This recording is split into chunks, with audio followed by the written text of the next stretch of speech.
Hello friends, this is Wendy and I'm happy to be here today and I hope y'all are having a wonderful day. And today we're gonna tear paper and we're gonna have fun doing it. And once again, today's episode is brought to you by this letter C for Cindy. She and I had quite the little text the other day. She's a lovely, wonderful woman. She has her own YouTube channel. I neglected to mention it last time. I'm trying to pull this out. But her YouTube channel is called Families in the Millennium. It is not a crafting site. She have just said that she's not been a crafter, but when she's watched my videos, she feels like she could try. So anyway, I thought, okay, well, let's do something very basic that is actually really effective. I think having torn paper on a project makes things look, well, it gives dimension. Let me show you. Okay, so in here I have the little carrot garden. I did glue down this one so they would not fall out. These are all torn papers. I cut this one, but the rest are torn. So that's fun, and it makes it look.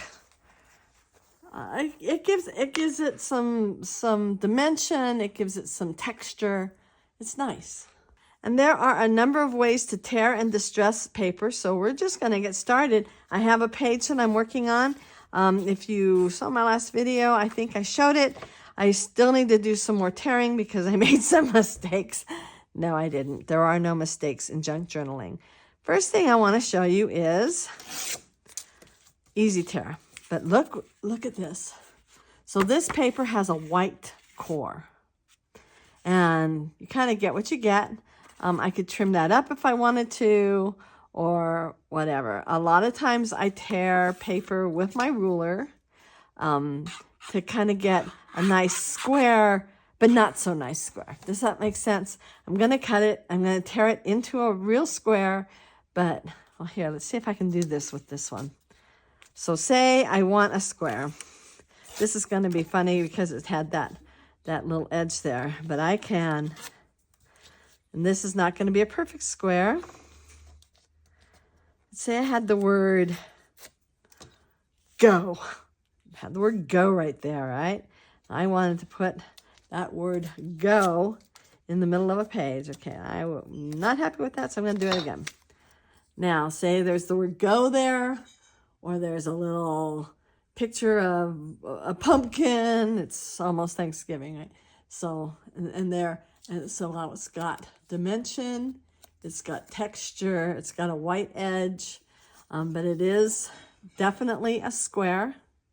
And the ruler can give you that. And you can be more precise.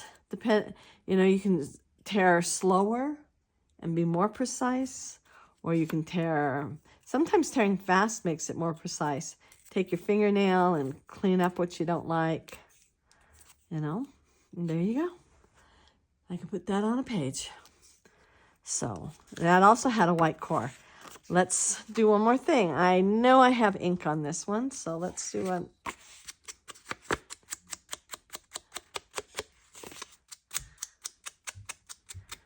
Still a straight line with a little rough edge.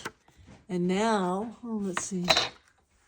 Now it's got ink on it. So do the same thing with this. Gives it a little more texture, a little more interest. And I edited out the last time I made my video, but I don't live in this house alone. So there you go. There's that. And look, this is then the other piece that was left over, and that can be used for an edge as well. So let's tear this. I tear it with my ruler. What is the difference with this one? Well, it does not have a white core. I think you can tell that the core is lighter.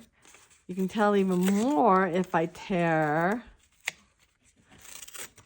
Just a real tear. See, now you can tell there is a difference in the color. Let's get my dark brown out. The torn bit is going to accept the ink better than the not torn bit. So now we can see, maybe. Let me use some white behind it. There we go. Now you can tell. Okay. So I just showed you a couple of easy tears. Let me show you one other thing. And this particular tool is by Tim Holtz and Tonic.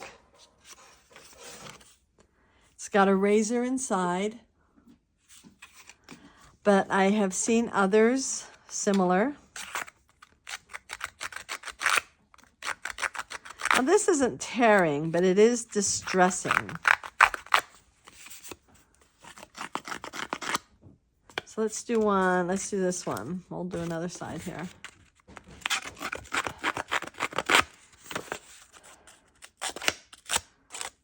So say you want something distressed. Let's put it behind white. Oh, you can't see it behind white.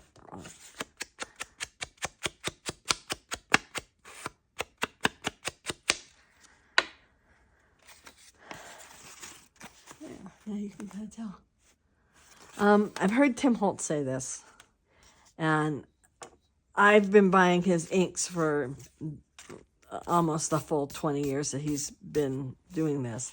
And he started out, his colors were brown, brown, brown, brown, and black. And I have all of the brown, brown, brown, browns, and I have the black. And that's really where I started, and that's all I needed. And then I needed purple. Then I needed red. And then I needed a variety of reds. Because, I mean, there's Christmas red, and then there's darker red, and then there's a little pinkier red, and then there's a little reddier pink, and then, you know, and then there's a reddier purple and a darker purple and a lighter purple. And, yeah, next thing you know, I have them all. But I started out with brown, brown, brown, brown, and black. And I have used them all. I use the browns and the black the most. But that's me. Somebody else might want all of the greens. They might be a green and yellow kind of gal or guy, or, you know. And so if you are just starting out, so I'm thinking about Cindy, if she's just starting out and she wants to try this, you know, a neutral color. So browns are really nice because it's very neutral, but grays are also neutral. So brown and black and gray, boy, you can't hardly go wrong with those if that's where you're starting, you know. And he has like 3 different grays and a bunch of different browns now, and darker browns and lighter browns, and yeah, brown, and black. Okay, so, and if you were going to do this project and this was, you know, you might want to grays or purples would be what you would ink with. So I've already torn some of these, but I need to make some more tears on these. Plus I need to make some longer ones. I need to do some additional tearing. So we will learn a new tear. So we're gonna learn this tear next. This is another really, really, really easy tear. And let's see which one what paper I want to do. Whether I want the top of the I want the top of the paper. Okay, first thing I do, just because I never know how the paper's going to tear. So this is how it tears. This is where the white is. Okay, so this is how I want to tear. And I kind of want it to do a little bit of a wave.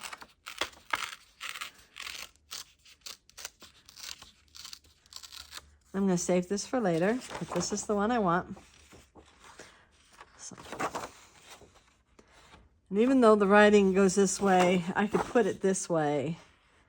And it wouldn't matter because you can't read the writing anyway. So I wanted a base down here. I like this here as my bottom. Do I want the bottom? Now there's decisions, right? Do I want the bottom Ooh. Right? Yeah, yum, right? Okay, so I want to use some of this paper, though, for over here. So I'm going to start here. I'm going to start here because I want... Where does the white show? Yeah. So the white's going to show here. So again, and I kind of want it to do a little bit of a rolling thing.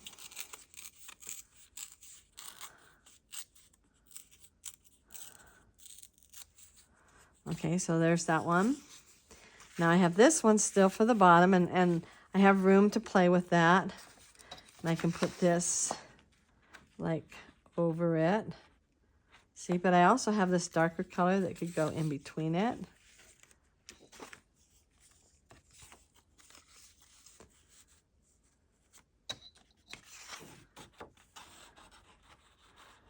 And now this is more like a dusky sky.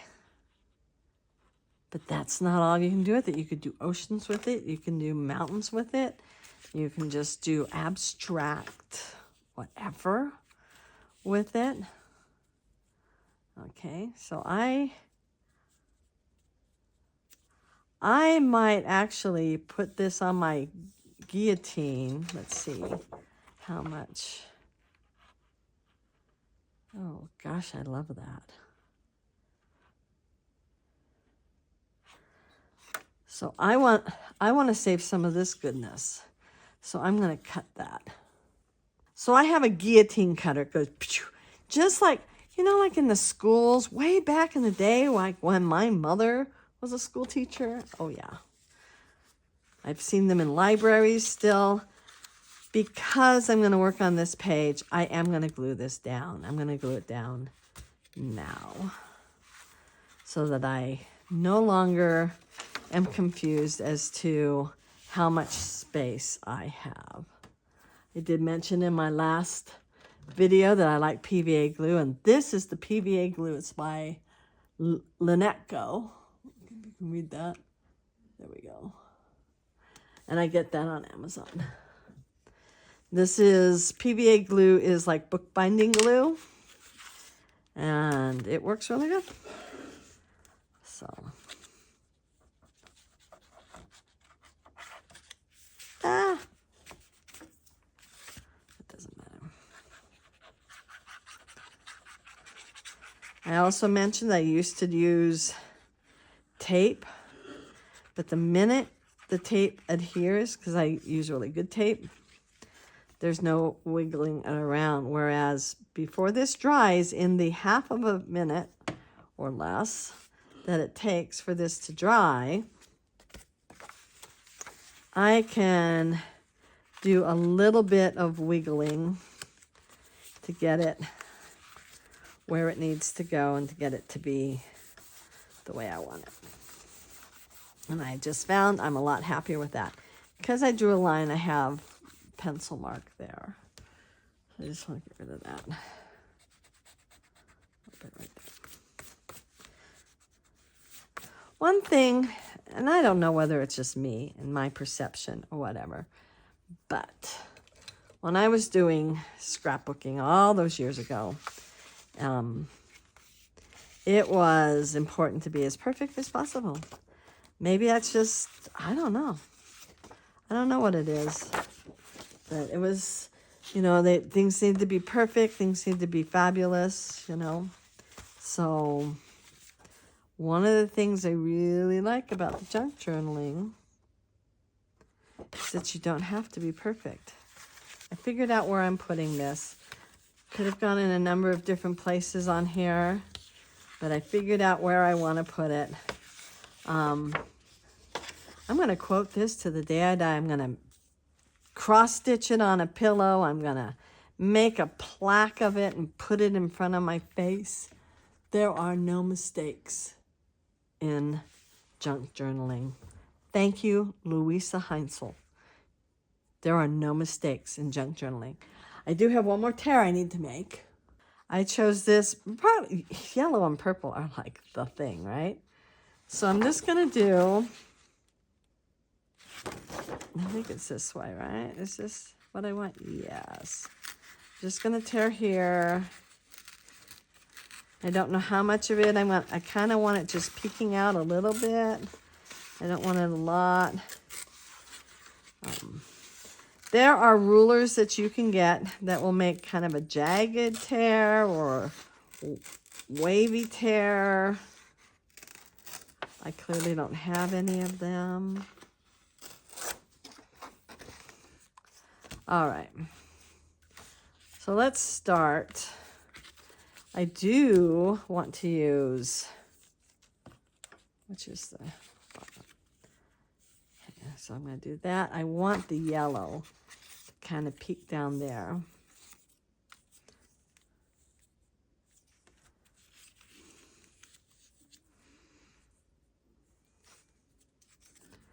So we're going to tear it here. Have it go there. Then we're going to have this go here. Ooh, oh my goodness, I'm loving this. Just now deciding how much of the dark purple I want.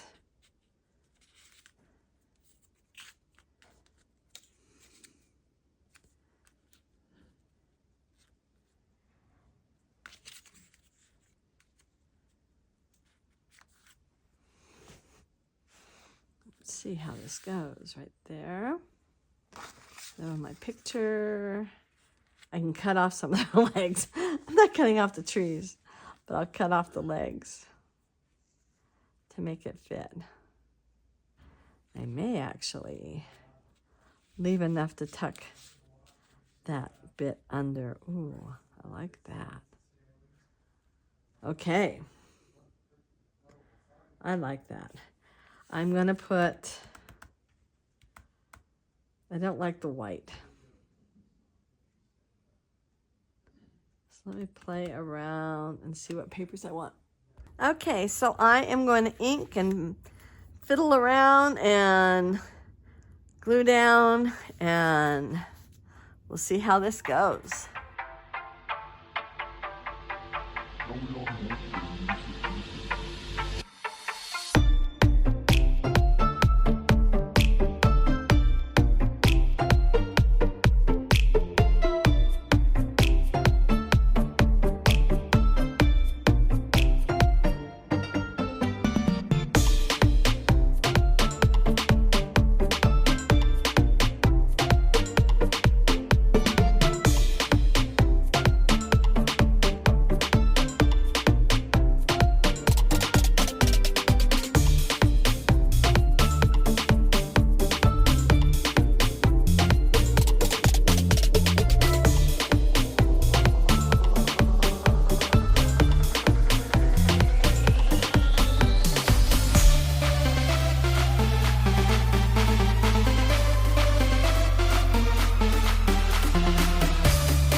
Okay, so with just tearing, so I tore all of these. I did put a little bit of ink at the bottom of my purple. I'm not really sure why I did that. I just felt like I should. I don't know. I actually did it all around the edge, so maybe that's why I just kept going. I just wrote in the information here. Easy month, which is from Vault World Traveler. This is probably my absolute favorite font, though I have, you know, like, I'm not going to say I have all of Tim Holtz fonts, but I have most of them. Anyway, so tearing, and I just glued them. I kind of like, the top one I didn't cut until I figured out how long I really wanted it to be. And I decided that a little bit of gray behind would highlight, and I just used the whole sheet because I had quite a few pieces of this paper. I did want to share one more thing, which I had forgotten to share earlier when we were talking about distressing. This is a sanding disc. This is by Tim Holtz, of course, but I used to use this, which is by Close to My Heart, which has gone out of business. There's a little bit of a sponge there. This doesn't have a sponge. Any sandpaper will do. Putting it in a way. Again, this though has the Velcro. And then you get a thing of discs that'll probably last me the rest of my life. Someone else, maybe not, but for me, rest of my life. So this is Tim Holtz craft paper. See, it's craft on the other side instead of white. Some have a white core. This one is, the color comes on the craft paper. So then as you sand, it reveals the color. It would work with the white core paper as well, but this craft paper is designed to be amazing. You know, you can also do some sanding this way and reveal some of the color, maybe a little more in some places. One thing to remember, is that if you get this on your glass mat, you have scratches. You probably can't see them. You might be able to hear them. Anyway, so there's all kinds of fun things to do to distress by using sandpaper. If you wanted to invest in this, that's awesome. If you don't, any sandpaper really will do. So, another layout down.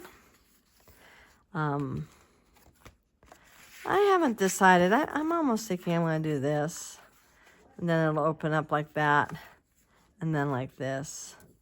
I don't know what I'll put there. This is the stitched line. So one way or the other. One way. Okay, I got Blondie on my mind now. Maybe, ooh, look at that though. If I do that, it says December. And you open it up. I'll be playing with this a little more in time because I kind of like that. I don't know. We'll think. Okay, so if you enjoyed this, please give it a big thumbs up, hit that notification bell, and subscribe if you haven't already. And I hope y'all have a wonderful day. Bye.